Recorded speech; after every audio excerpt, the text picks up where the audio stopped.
ఇప్పుడు మనము విషయపరంగా తీసుకోవాల్సిన జాగ్రత్తలు ఏంటో చూద్దాం. ఓకే, ఇప్పుడు విషయపరంగా కనుక చూసినట్లయితే మొట్టమొదటిది ప్రకరణ భంగం అంటాం.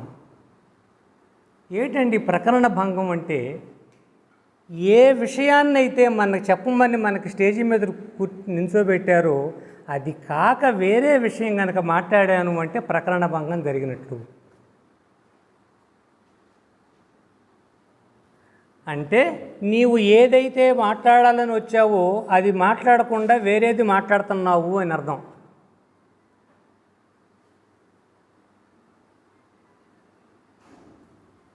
అసలు ప్రకరణ భంగం చేయటానికి కారణాలు ఏంటి? అదిగో 3 చెప్పాం: అతి భాషణం, అల్ప భాషణం, మిత భాషణం అని. మిత భాషణం అంటే ఏంటి సార్ అర్థం? తక్కువ మాట్లాడటం. ఎక్కువ తక్కువ?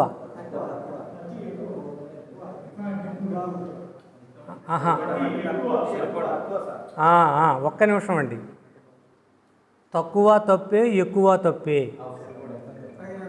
మితము అంటే తగినంత అని.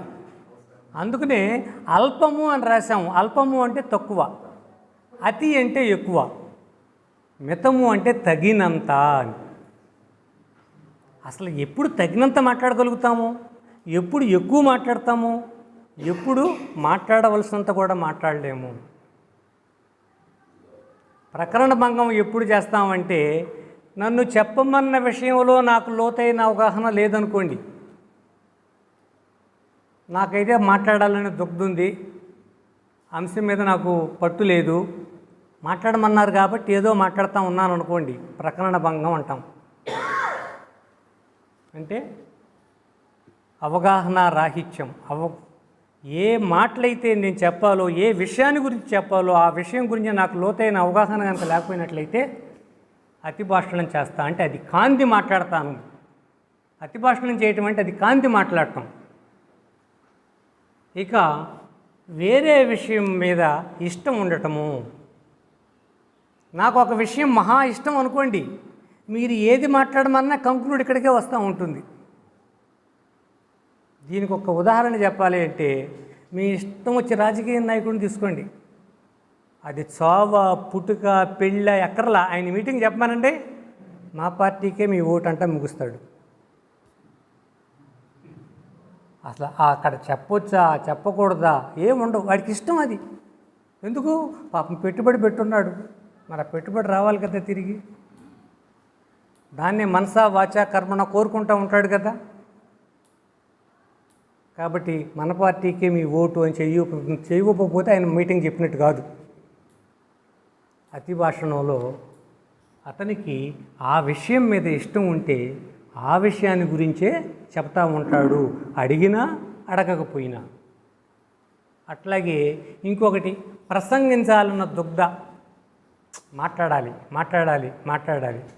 మరి ఏం మాట్లాడతావయ్యా? ఆ విషయం మీద అవగాహన లేదు కాబట్టి తనకు వచ్చింది మాట్లాడుతూ ఉంటాడు, తనకు వచ్చింది చెప్తూ ఉంటాడు. చెప్పాలి కదా, మాట్లాడతాడు కదా, మాట్లాడాలి కదా, మాట్లాడాలని అనిపిస్తూ ఉంటుంది, విషయం తెలీదు. కొంతమంది మాట్లాడుతూ మాట్లాడుతూ పెట్ట కథ చెప్పి మళ్ళీ మామూలు దీనిలో కూడా రాలేరు. మళ్ళీ ఏ విషయం మాట్లాడుతున్నా కూడా ఆ విషయంలోకి రాలేడు, పెట్ట కథలతోటే ముగిచేస్తూ ఉంటాడు. ఒక విషయం అర్థం అవటం కోసం ఒక పెట్ట కథ చెప్పాడు, మళ్ళీ ఈ విషయంలో రావటం చేత కాకపోతే ఆ పెట్ట కథలతోటే ముగిసిపోతూ ఉంటుంది. కాబట్టి ప్రసంగించాలన్న దుగ్ధ కనుక ఉంటే వాడు అతి భాషణం చేస్తాడు. మాట్లాడవలసింది కాకుండా మాట్లాడాల్సింది అవసరం లేనిది మాట్లాడకూడదు కూడా మాట్లాడుతూ ఉంటారు. అవసరం లేనిది మాట్లాడటం ఒక తప్పు అయితే మాట్లాడకూడనిది మాట్లాడటం పెద్ద తప్పు అవుతుంది. తర్వాతది అల్ప భాషణం, తక్కువగా మాట్లాడటం. ఎప్పుడు తక్కువగా మాట్లాడతాడు మనిషి? మీరిచ్చిన అంశం మీద నాకు ఎక్కువ అవగాహన లేదనుకోండి, కొద్దిగానే తెలుసు, కాస్త జ్ఞానవంతుడైతే ఆ కొద్దిగా చెప్పి కూర్చుంటాడు. దాన్ని అల్ప భాషణం అంటాం. ఇంకొకటికి ఆత్మన్యూన్యతాభావం ఉంటుంది. అమ్మో, పెద్ద పెద్దవాళ్ళందరూ కూర్చున్నారు, విషయం తెలుసు వీడికి, మాట్లాడగలడు కానీ మాట్లాడలేడు. దాన్ని ఆత్మన్యూన్యతాభావం అంటాం. ఇక మూడోది నిరాసక్తత. నిరాసక్తత ఏంటంటే విషయం మీద పట్టుంది, విషయం తెలుసు, అబ్బా వీళ్ళు ఏం అర్థం చేసుకుంటారని నన్ను మాట్లాడమన్నాం అని బాగుండదు కదా, ఏదో 4 మాటలు మాట్లాడి కూర్చుంటాడు. నిరాసక్తత అంటే అది. వాడికి విషయం తెలియక కాదు, కానీ ఆసక్తి ఉండదు. ఎందుకు ఆసక్తి ఉండదు అంటే, నేను ఇంత కష్టపడి తెలుసుకున్న విషయాన్ని వీళ్ళు అబ్జర్వ్ చేయలేరు కదా. అబ్జర్వ్ చేయలేని వాళ్ళ మధ్య చెప్పేంటి ఉపయోగం, కంఠసాక్ష తప్ప. వీడు కూడా అల్పభాషణం చేస్తాడు. మరి మితభాషణం అంటే ఏంటి? ఇందాక చెప్పుకున్నాం, మితభాషణం అంటే తగినంత మాట్లాడటము అని. ఎప్పుడు తగినంత మాట్లాడతాడో చెప్పగలరా? ఎప్పుడు తగినంతే మాట్లాడగలడు? ఏమండి? ఒకటి, విషయంపై పట్టుండాలి, అంటే లోతైన స్పష్టమైన అవగాహన ఉండాలి, యాక్సెప్టెడ్. తర్వాత మితభాషణం వాడు ఎప్పుడు చేస్తాడు? సమయం గురించి ఇప్పుడు మనం చెప్పట్లా, వాడు ఎప్పుడు చేస్తాడు? ఇందాక మా మాస్టర్ గారు ఒక మంచి పాయింట్ చెప్పారు. వాడికి అవగాహన కరెక్ట్గా ఉంటే చెప్పాల్సినంతే చెప్తాడు. ఇంకా చెప్పాల్సినంతే చెప్పడానికి ఇంకేం ఉండాలి? స్టేజ్ ఫియర్ అనేది మొట్టమొదటి చెప్పేసుకున్నాం. ఆ స్టేజ్ ఫియర్ ఉన్నోడు ఇక్కడ దాకా రాడు, ప్రసంగికుల్లోనే ఉండిపోతాడు.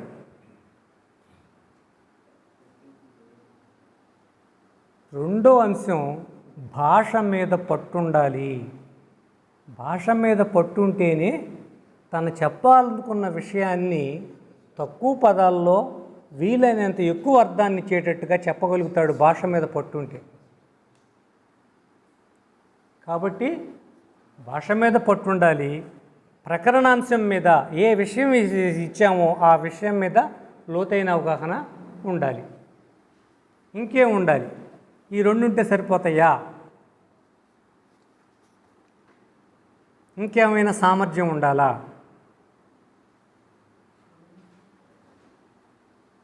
ఇంకొక రకమైన సామర్థ్యత ఉండాలి. ఎందుకు? అతన్ని 10 నిమిషాలు మాట్లాడమంటామో గంట మాట్లాడమంటామో మనకు తెలియదు. మీరు ఎంఎన్ రాయ్ గారి పేరు విన్నారా? సమయస్ఫూర్తి. సమయస్ఫూర్తి ఇంకా రాలే, మనం కిందకు వచ్చాం, ఇంకా కిందకి తర్వాత వస్తుంది.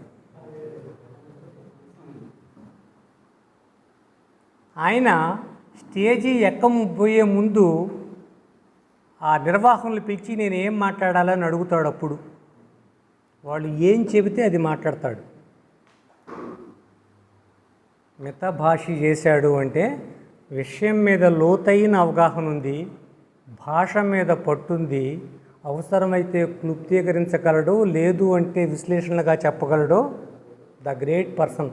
మాటలు చెప్పాలి అంటే మనము ముందు చెప్తే 36 గంటలు ప్రిపేర్ అయ్యి 42 తప్పులు చెప్తాం వచ్చి. ఆయన స్టేజీ ఎక్కబోయే ముందు నిర్వాహకులను పిలిచి నన్ను ఏం చెప్పమంటారని అడిగి వాళ్ళు ఏ సబ్జెక్ట్ చెప్పమంటే ఆ సబ్జెక్ట్ మాట్లాడేస్తాడు. అది మితభాషణం. ఇప్పుడు అతిభాషణం, అల్పభాషణం, మితభాషణం. చేయాల్సింది ఏది అంటే మితభాషణం, చేయకూడదు అల్పభాషణము, అతిభాషణము చేయకూడదు. ఇంతవరకు యాక్సెప్టెడేనా? తర్వాతది సమయస్పృహ. సమయస్పృహ వేరు, సమయస్ఫూర్తి వేరు. సమయస్పృహ అంటే ఏం అనుకుంటున్నారు? రైట్, టైం సెన్స్ అంటాను చూడండి.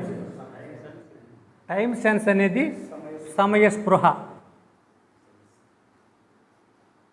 9 గంటలకు ఉపన్యాసానికి నన్ను పిలిచారు, నేను 9 గంటల లోపే 8:45కే ఉండాలి. లేకపోతే ఎవరైతే నిర్వాహకులు ఉన్నారో వాళ్ళకి టెన్షన్ వస్తుంది. అయ్యో ఇంకా రాలేదు, వీళ్ళందరూ కూర్చున్నారు, ఏం చెప్పాలి? రెండోది 10 నిమిషాలు మాట్లాడండి అంటే 9:30 నిమిషంలో 9 నిమిషాల్లో ముగించగలగాలి. కానీ మీరు అబ్జర్వ్ చేస్తుంటారో లేదో, వీళ్ళు మాట్లాడుతూ ఉంటారు, అధ్యక్షులుగా చెయ్యి ఆగండి ఆగండి అంటుంటారు, ఈయన ఎట్టట్ట అంటూ ఉంటాడు, మాట్లాడుతూనే ఉంటాడు. ఇంకా కొద్దిమంది అయితే కొద్దిగా గొంతేసుకొని నన్ను ఎందుకయ్యా పిలిచింది, అవమానపరచడానికా, ఆపమంటావేంటి అంటూ ఉంటాడు. ఈయనకేమో పక్క వాళ్ళకి టైం ఇవ్వాలి, ప్రేక్షకులందరూ పక్క ఆయన కోసం అసలు ఆయన కోసం వచ్చారు, ఎదురు చూస్తున్నారు, ఈయనేమో ఆపడం. మాట్లాడాలి, మైక్ చేతికి వచ్చింది, వదిలితే మళ్ళీ అట్లాగా మైకాసురులు అంటారు కొంతమందిని, వస్తే వదిలిపెట్టరు అన్నమాట. అందుకని అలాంటి వాళ్ళని పిలవటానికి కూడా ఇష్టపడరు. మొదలుపెట్టాడు అంటే ఆపడం, పక్క వాళ్ళకి ఛాన్స్ ఉండదు, వాళ్ళు గొడవ చేస్తున్నా పట్టుకోడు, మీరు ఏమన్నా అయిపోండి నేను మాట్లాడాల్సిందే దగ్గరికి వెళ్తాడు, మళ్ళీ మైక్ కట్ చేస్తే తప్ప. కాబట్టి సమయస్పృహ, టైం సెన్స్ ఉండాలి. టైం సెన్సు 2 చోట్ల, సమావేశానికి హాజరవటంలో, మనకిచ్చిన సమయంలో మాట్లాడటంలో, ఈ రెండిట్లో కూడా మనము టైం సెన్స్ ఉండాలి, మనం మెయింటైన్ చేయాలి. మరి సమయస్ఫూర్తి అంటే ఏంటి? అది ఇది ఒకటి కాదనుకున్నాం కదా. సమయస్ఫూర్తి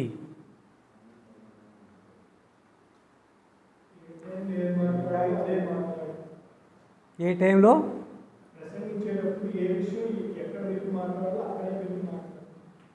కాబట్టి సమయస్ఫూర్తి ఉండటము అంటే, అందరూ రైతులు వచ్చి కూర్చున్నారు మాట్లాడమని ఈయన ఇంగ్లీష్లో స్పీచ్ మొదలుపెట్టాడు, కాబట్టి వీడికి సమయస్ఫూర్తి లేదు అని అర్థం.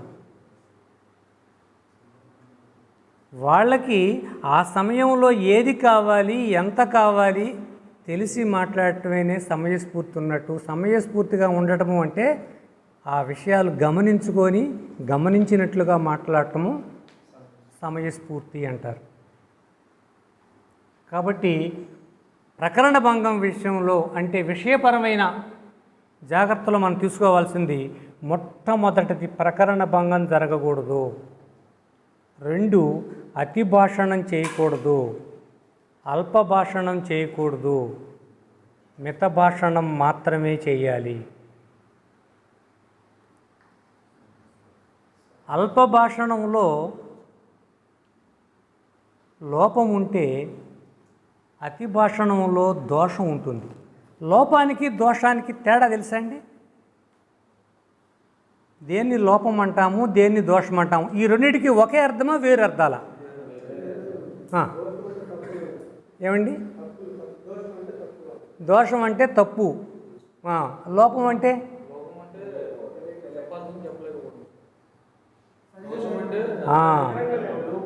దోషము అంటేనేమో తప్పు అని, రాంగ్. లోపము అంటే ఇప్పుడు బాబు చెప్పాడు, అసమగ్రం, చెప్పవలసినంత చెప్పలేకపోవటం. చెప్పవలసినంత చెప్పలేకపోతే లోపం అంటాము, చెప్పాల్సిందే తప్పు చెబితే దోషం అంటాం. ఆ అతి భాషణం చేయటము అంటే లోపమా దోషమా? అర్థమైందా? అర్థమై దోషం అన్నారా, ఉడికిన దోషం అన్నారా? తప్పు. అతి భాషణం చేయటము తప్పు, మిత భాషణం చేయటము అసమగ్రం. మనం తప్పు అని అన్నాం కానీ అసమగ్రం, చెప్పాల్సినంత చెప్పట్లా అంటున్నాం. కాబట్టి ఆ విషయాన్ని మనం గమనించాలి. సమయస్పృహ, సమయస్ఫూర్తి మనం మెయింటైన్ చేయాలి. ఇప్పుడు యాక్చువల్గా మా క్లాస్లో కనుక అయితే ఇది చెప్పడం అయిపోయిన తర్వాత ఇప్పుడు మీ అందరికీ కూడా పేపర్స్ ఇస్తారు. ఇప్పుడు మనం ఏది మాట్లాడుకున్నామో ఆ పేపర్స్ 1 గంట టైం ఇస్తే బృందాలుగా విడిపోయి చర్చించుకొని వాళ్ళంతా మాట్లాడుకొని ఇక్కడికి వచ్చి ఆ పలాని బృందంలో ఎవరు మాట్లాడమంటే మేము వాళ్ళు వచ్చి మాట్లాడాలి.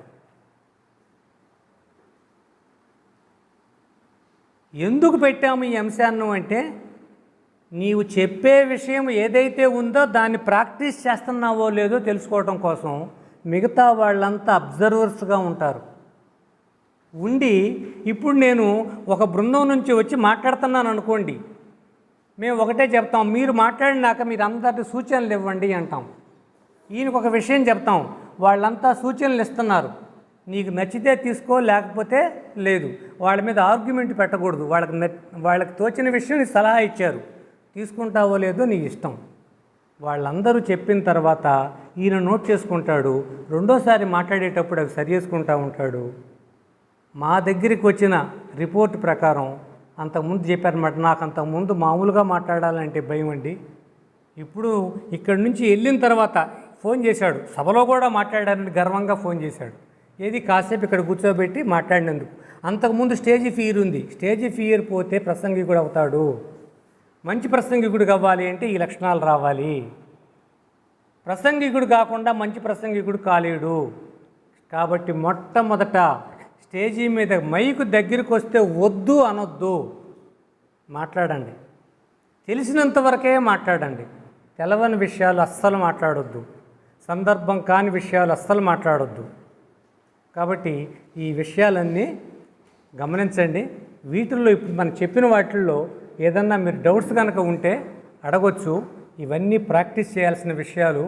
Practice makes men perfect. కాబట్టి ఇవి ప్రాక్టీస్ చేస్తే మనము సరైన ప్రసంగికులు అవుతారు. మీరందరూ కూడా ఈ విషయాలన్నీ ప్రాక్టీస్ చేసి సరైన ప్రసంగికులై సంస్థకి బాగా ఎక్కువ మంది ప్రసంగికుల్ని చేకూర్చి సంస్థకు ఉపయోగపడతారని భావిస్తూ నేను ముగిస్తున్నాను.